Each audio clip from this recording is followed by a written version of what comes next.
In this video, we're going to look at the Norse Rescue light extraction device. Now, this is a simple way of getting somebody out of danger and moving them away. Let's look at a basic scenario. So maybe there's a fire or a bomb blast or something like that, and you've got a patient you need to move out the way quickly.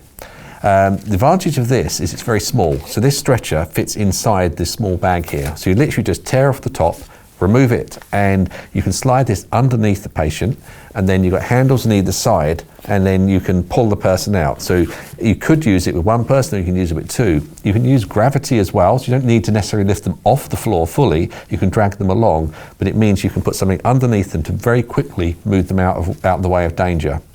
The material itself is very, very strong.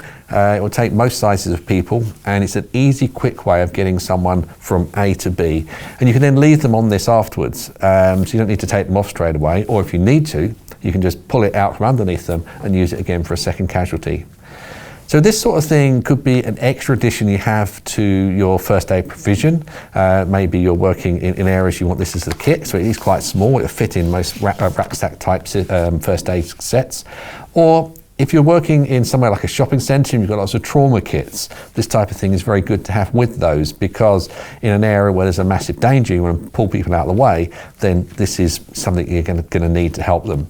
The only other alternative would be literally pulling them out by their clothing or their arms or things like this. Now, that said, this is something, it is going to be, you've got to be careful when you're using this, but if someone is in immediate danger and they got an injury and you're moving them, you've got a choice. You either leave them where they are and maybe they're going to die, or you move them to more of a place of safety and then you can treat them.